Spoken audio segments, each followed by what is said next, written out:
Hello दोस्तों, परीक्षा पास के हमारे इस यूट्यूब चैनल पे आपका स्वागत है। दोस्तों, आज हम इस वीडियो में एक नई सीरीज़ शुरू करने जा रहे हैं जिसमें हम आपको भारत का भूगोल पढ़ाएंगे। जैसा कि आप जानते हैं कि भारत के भूगोल से किसी भी वनडे एग्ज़ाम में भर भर के क्वेश्चन पूछे जाते हैं। दोस्तों, सबसे पहले भारत की स्थिति और आकार के बारे में क्वेश्चन आता है, जिसके बारे में आपको समझने के लिए पहले विश्व के मानचित्र को ध्यान में रखना पड़ेगा। दोस्तों, हम अभी देखते हैं कि ग्लोब के हिसाब से भारत की स्थिति क्या है। जैसा कि आप जान रहे हैं, आप देख रहे हैं, ये है विश्व का मानचित्र जिसको हम ग्लोब कहते हैं। क्योंकि पृथ्वी एक चपटे गोले की समान है और इस आकृति को, इस ग्लोब को आप देख रहे होंगे, इसके बिल्कुल बीचों बीच एक आभासी रेखा गुजरती है जिसको इक्वेटर कहते हैं, या हिंदी में हम इसको विषुवत रेखा कहते हैं। जी हाँ दोस्तों, इसको हम विषुवत रेखा कहते हैं, जो पृथ्वी के बिल्कुल बीचों बीच से गुजरती है। ये रेखा पृथ्वी को उत्तरी गोलार्ध और दक्षिणी गोलार्ध में विभाजित करती है। दोस्तों, ठीक इसी तरह एक आभासी रेखा पृथ्वी को ऊपर से लेके नीचे तक विभाजित करती है।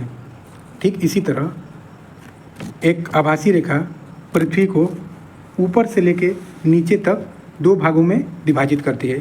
इसको हम देशांतर रेखा कहते हैं। इस रेखा से पूर्वी भाग को हम पूर्वी देशांतर कहते हैं, पूर्वी देशांतर, और पश्चिम भाग को हम पश्चिमी देशांतर कहते हैं। जब भारत की स्थिति की बात आती है तो हम देखते हैं कि ये दोनों आभासी रेखाएं, विषुवत रेखा और 0 डिग्री देशांतर रेखा, पूरे पृथ्वी को दो भागों में, पूरे पृथ्वी को 4 भागों में बांटती है। पूरे पृथ्वी को 4 भागों में बांटती है।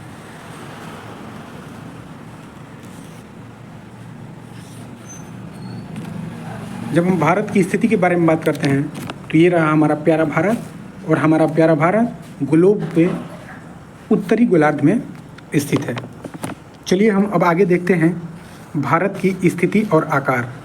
इसका मतलब ये है कि भारत के विस्तार के बारे में अब हम पढ़ने जा रहे हैं। आप देख रहे हैं कि ये है हमारा प्यारा भारत, और भारत का अक्षांशीय विस्तार 8 डिग्री 4 मिनट उत्तरी से 37 डिग्री 6 मिनट उत्तरी है। दोस्तों,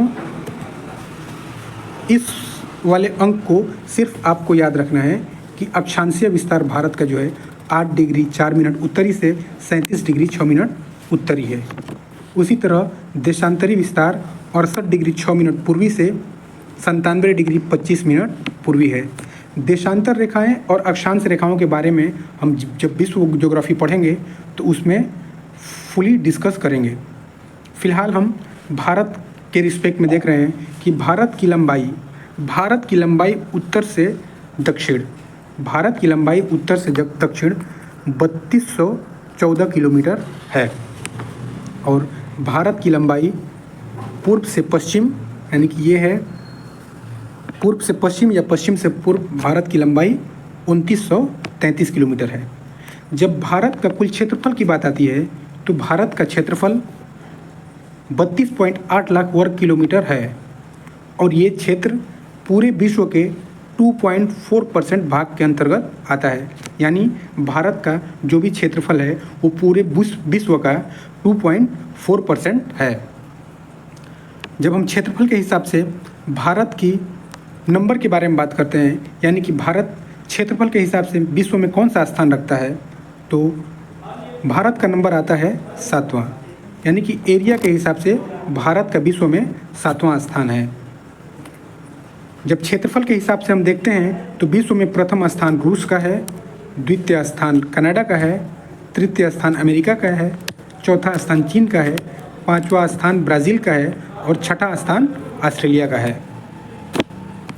दोस्तों, जब हम भारत के राज्य और केंद्र शासित प्रदेशों के बारे में बात करते हैं तो 26 जनवरी 2020 के अनुसार भारत में कुल 28 राज्य और 8 केंद्र शासित राज्य हैं। अंतिम राज्य के रूप में तेलंगाना है और अंतिम केंद्र शासित राज्य के रूप में दादर एवं नगर हवेली और दमन और दीव है। दोस्तों, आपने ग्लोब में देखा होगा कि जब हम ग्लोब का हमने अध्ययन किया तो ग्लोब में एक विषुवत रेखा गई है और विषुवत रेखा के ठीक ऊपर एक 23.5 डिग्री उत्तरी अक्षांश गुजरती है। 23.5 डिग्री उत्तरी अक्षांश और विषुवत रेखा के ठीक नीचे 23.5 डिग्री दक्षिणी अक्षांश रेखा गुजरती है। ऊपर वाली रेखा को हम कर्क रेखा कहते हैं और नीचे वाली रेखा को हम मकर रेखा कहते हैं। चूँकि ये कर्क रेखा हमारे प्यारे भारत के बिल्कुल बीचों बीच गुजरती है तो हमें ये देखना होगा कि कर्क रेखा हमारे भारत के किन राज्यों से गुजरती है और हमारे भारत पे इस कर्क रेखा का क्या असर पड़ता है। आप देख सकते हैं कि कर्क रेखा विषुवत रेखा के उत्तर में 23.5 डिग्री उत्तरी अक्षांश रेखा है जो भारत के कुल 8 राज्यों से गुजरती है। कर्क रेखा भारत के 8 राज्यों से गुजरती है। ये देखिए, आप भारत के नक्शे में देख सकते हैं कि ये है कर्क रेखा। कर्क रेखा प्रथम गुजरात से, द्वितीय राजस्थान, तृतीय मध्य प्रदेश, चौथा छत्तीसगढ़, पांचवा झारखंड, छठा पश्चिम बंगाल, सातवां त्रिपुरा और 8वां मिजोरम है। ये 8 राज्यों से कर्क रेखा भारत के गुजरती है। और एक पॉइंट ये भी है कि कर्क रेखा जो गुजरती है, इस कर्क रेखा को माही नदी 2 बार काटती है। हम जब नदी के बारे में पढ़ेंगे तो इसके बारे में डिटेल्स पढ़ेंगे कि माही नदी कहाँ से निकलती है और कहाँ पे जाके उसका अंत होता है। अब बात करते हैं हम दूरस्थ बिंदु की।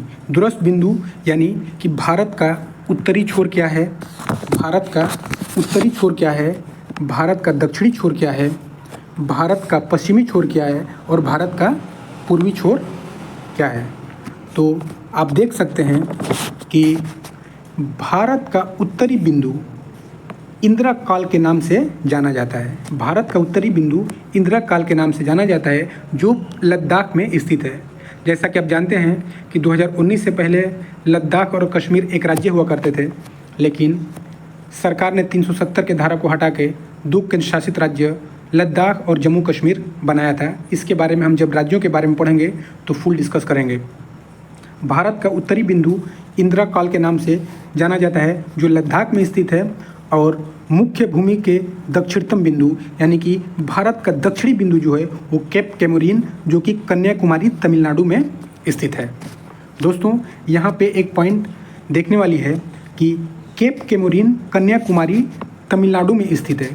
केप कैमोरीन कन्याकुमारी के तमिलनाडु में स्थित है और मुख्य भूमि से दूर दक्षिणतम बिंदु इंदिरा पॉइंट अंडमान और निकोबार द्वीप समूह में स्थित है।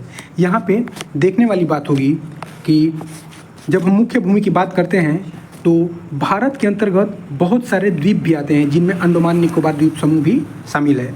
और जब हम मुख्य भूमि से दूर दक्षिणतम बिंदु की बात करते हैं तो उसका नाम है इंदिरा पॉइंट जो अंडमान और निकोबार द्वीप समूह में स्थित है। बिल्कुल उसकी स्थिति यहाँ पे होगी। और जब हम मुख्य भूमि के दक्षिणतम बिंदु की बात करते हैं तो वो है हमारा केप कैमोरीन कन्याकुमारी में स्थित है। भारत की पूर्वी बिंदु की हम बात करें तो भारत की पूर्वी बिंदु किबुथु अरुणाचल प्रदेश में स्थित है। यहाँ है हमारा अरुणाचल प्रदेश और अरुणाचल प्रदेश में कोई स्थान है किबुथु, वहाँ पे भारत का पूर्वी बिंदु स्थित है। और जब हम भारत की पश्चिमी बिंदु की बात करते हैं तो भारत की पश्चिमी बिंदु गौहर मोती सरक्रेट गुजरात में स्थित है। ये है हमारा गुजरात राज्य, इसी में सरक्रेट एक जगह है जहाँ पे भारत का बिल्कुल पश्चिमी बिंदु गौहर मोती स्थित है। अब आइए हम आगे देखते हैं कि भारतीय मानक समय, आप देख रहे हैं कि भारतीय मानक समय देश के मध्य भाग से गुजरने वाली देशांतर रेखा पर स्थानीय समय को पूरे देश का मानक समय माना जाता है। आप ये देख रहे हैं, ये जो लाइन ये जो यहाँ से गुजर रही है, इसको भारतीय मानक समय रेखा कहा जाता है। भारत में इलाहाबाद के नैनी के समीप से 82.5 डिग्री पूर्वी देशांतर को स्थानीय समय को भारतीय मानक समय माना गया है। दोस्तों, जब हम विश्व ज्योग्राफी पढ़ेंगे तो उसमें हम जानेंगे कि देशांतर रेखा क्या होती है और विषुवत रेखाएं क्या होती हैं। फिलहाल आप ये जानिए कि भारत के 5 राज्यों से भारतीय मानक समय रेखा गुजरती है। पहला राज्य उत्तर प्रदेश है, दूसरा मध्य प्रदेश, तीसरा छत्तीसगढ़, चौथा उड़ीसा और पांचवा आंध्र प्रदेश। मैं बता दूं कि ये जो भारतीय मानक समय रेखा है ये जीएमटी से 5.5 घंटे आगे है। भारतीय मानक समय जीएमटी से ग्रीनविच मीन टाइम से 5.5 घंटे आगे चलती है।